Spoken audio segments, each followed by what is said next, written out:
राधे कृष्णा साथियों, मैं भी कृष्णा ज्ञान सारा चैनल में आपका स्वागत करती हूँ। कैसे हैं आप? आपके अच्छे स्वास्थ्य और सुखद जीवन की मंगल कामना करती हूँ। आपके और अपने इष्ट देवों को कोटि कोटि नमन करते हुए, बड़ों को प्रणाम करते हुए वीडियो प्रारंभ करते हैं। साथियों, आज बात कर रहे हैं सावन के 5वें सोमवार की। आज बात कर रहे हैं अधिक मास के सोमवार की। आज बात कर रहे हैं शुभ योग में आने वाले इस सोमवार की, जो कि रवि योग में आ रहा है। आज बात करेंगे शुभ नक्षत्र में आने वाले सोमवार की। आज बात करेंगे कि इस सोमवार में भगवान शिव को अत्यधिक प्रसन्न करने के लिए हम क्या कार्य करें। क्या हम नंदी जी को खिला दे, क्या उनके कान में बता दे, और क्या हम बेल वृक्ष के नीचे चढ़ा दे कि हमारी सारी मनोकामनाएं पूर्ण हो जाए, हमारे कार्यों में आ रही रुकावटें दूर हो जाए, बाधाएं दूर हो जाए। आज की वीडियो में ऐसी जानकारी लेकर मैं आपके बीच में।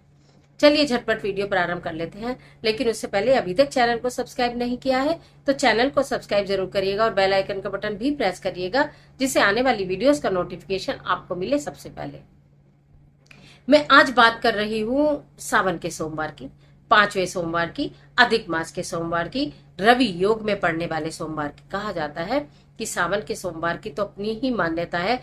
पूरे सावन भर भगवान शिव का वास रहता है, पूरे महीने में भगवान शिव का वास रहता है, पृथ्वी लोक पर भगवान शिव का वास रहता है। भगवान शिव अपने भक्तों की सारी इच्छाएं पूरी करते हैं। भगवान शिव सदा इस समय प्रसन्न मुद्रा में होते हैं।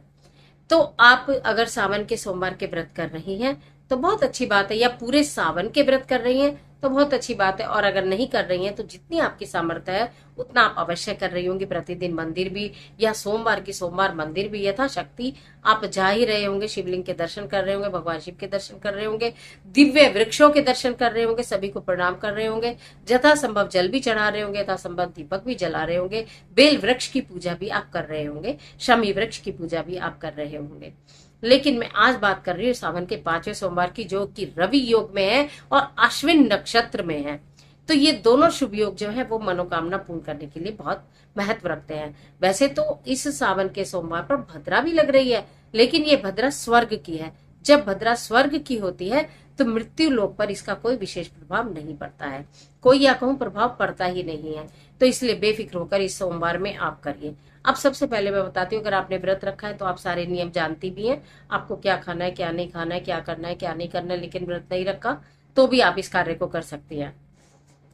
आज शिवालय जाएंगे और अगर आप कुछ भी ना करें, एक पात्र में गंगा जल और जल लेकर जाती हैं भगवान शिव को चढ़ाने के लिए, मात्र 5 बेलपत्र और 5 चावल के दाने लेकर जाती हैं, शुद्ध भाव से भगवान शिव को ओम नमः शिवाय मंत्र का जाप करते हुए धीरे धीरे जल अर्पित करती हैं। जल अर्पित करने की प्रक्रिया मैंने आपको बताई थी कि जैसे शिवलिंग है तो क्या करते हैं, डायरेक्ट शिवलिंग पर ऐसे जल देते हैं ना। राइट हैंड साइड पर भगवान गणपति बैठे हैं, फिर कार्तिकेय जी बैठे हैं, बीच में अशोक सुंदरी जी का स्थान है और ये पूरा माँ गौरा का हस्त कमल है जिसके ऊपर शिवलिंग विराजमान है।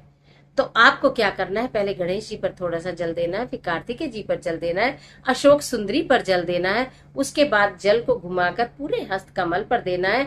पश्चात उसके आपको शिवलिंग पर जल देना है, उसके बाद ऊपर जो कलश लगा हुआ है उसमें जल देना है। आशा करती हूँ समझ आ गया होगा। तो इस तरह से जल बिल्कुल आराम आराम से, ये नहीं कि लोटा लिया फटाफट से डाल दिया, बिल्कुल धीरे धीरे मनी मन ओम नमः शिवाय मंत्र की माला का क्रम नहीं टूटना चाहिए। फिर 5 बेलपत्र, जैसे आपने एक बेलपत्र चढ़ाया उसके ऊपर चंदन की बिंदियां लगानी है। बीच वाला जो सेंटर होता है, जो बीच वाला, जैसे ये 3 बेलपत्र मैं बोलूं तो ये जो बीच वाली ये जगह होती है जहां पर ये हल्का थोड़ा मोटा सा डंडी टाइप होता है, इसके ऊपर चंदन जरूर लगाइएगा, बिंदी जरूर लगाइएगा, उल्टा करके रखिएगा। फिर एक चावल का दाना चढ़ाइएगा, फिर एक बेलपत्र चढ़ाइएगा, फिर एक चावल का दाना चढ़ाइएगा, फिर एक बेलपत्र चढ़ाइएगा और एक चावल का दाना चढ़ाइएगा। इस प्रक्रिया से आपको बेलपत्र और 5 चावल, साबुत चावल के दाने चढ़ाने कहा जाता है। इस तरह से जो भगवान शिव की इस सावन के सोमवार में पूजा करता है, वैसे तो आप किसी भी सोमवार में कर सकते हैं, लेकिन प्रतिदिन भी कर सकते हैं, पर खास तौर से बात हो रही है 5वें सोमवार की। तो इसमें अगर आप करते हैं तो निश्चित आपकी मनोकामनाएं पूर्ण होती हैं, भगवान शिव आपसे प्रसन्न होते हैं। इसके साथ साथ अगर रिश्तों में खटास है, कहीं परेशानी है पति पत्नी के रिश्तों में, या आपस में कहीं मनमुटाव है, तो आज के दूध में थोड़ा सा केसर डालकर उसका अभिषेक करिए। रुद्र अभिषेक करने के लिए सर्वश्रेष्ठ दिन है जो ये सावन का 5वां सोमवार है। अगर कहते हैं पूरे सावन माह, इस बार तो 2 महीने मिले हैं, सावन माह में एक बार रुद्राभिषेक करवा लेना चाहिए। और अगर नहीं करवा पा रहे हैं तो आप केवल अभिषेक करिए गंगा जल से, फिर दूध से, फिर दही से, फिर शहद से, फिर घृत से, और उसके बाद पुनः गंगा जल से।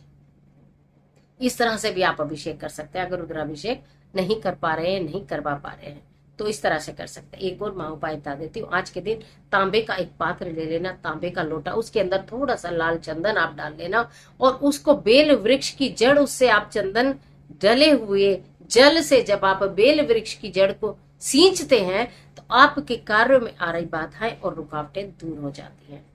इस तरह से आपको करना है। अब इसी के साथ साथ आप क्या करते हैं कि जो नंदी महाराज है, नंदी महाराज के को आप एक मुट्ठी साबुत मूंग लेकर जाइएगा, जो कि आपको मंगलवार में पहले दिन यानी कि रविवार में भिगो देने हैं और सोमवार में आपको लेकर जाने हैं।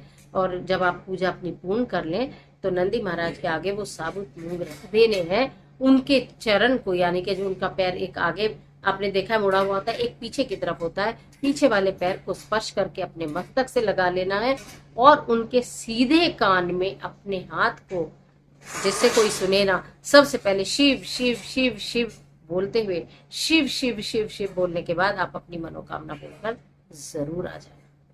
और हाँ, मंदिर की चौखट को स्पर्श करके मस्तक से लगाना बिल्कुल मत भूलना। कहा जाता है कि इस तरह के कार्य जो मैंने आपको बताए, जो भी आपको सुविधाजनक लगे, आप गन्ने के रस से अभिषेक करना चाहें, शहद से अभिषेक करना चाहें, पंचामृत बनाकर उससे अभिषेक करना चाहें, जिस भी तरह जो भी करना चाहें वो कर लीजिएगा। और अगर कुछ ना तो शिव चालीसा का पाठ अगर आप कर लें, ओम नमः शिवाय मंत्र का जाप कर लें, शिव शिव शिव शिव शिव शिव आप जाप कर लें, ओम ओम ओम का भी आप जाप कर लें, जो आपकी सुविधा वो कर लें। अनर्गल बातें ना करें, किसी के मन के लिए मन में भेद ना रखें, अपने कर्मों को अगर आप स्ट्रॉन्ग करें तो इस तरह के कार्य जो आप करेंगे, ये उपाय जो आप करेंगे, निश्चित शुभ परिणाम देंगे और आपको शुभ फल की प्राप्ति होगी। कर देखिए। आज के लिए इतना ही, इजाजत दीजिए। आशा करती हूँ वीडियो आपके लिए बहुत उपयोगी साबित होगी। मिलती हूँ एक और जबरदस्त वीडियो के साथ। तब तक हंसते रहिए, मुस्कुराते रहिए, अपना और अपने अपनों का ख्याल कीजिए। वीडियो अच्छी लगी तो लाइक कीजिए, अपने फ्रेंड के साथ शेयर करना बिल्कुल मत भूलिए और कमेंट बॉक्स में ओम नमः शिवाय जरूर लिखिए। ईश्वर आपकी मदद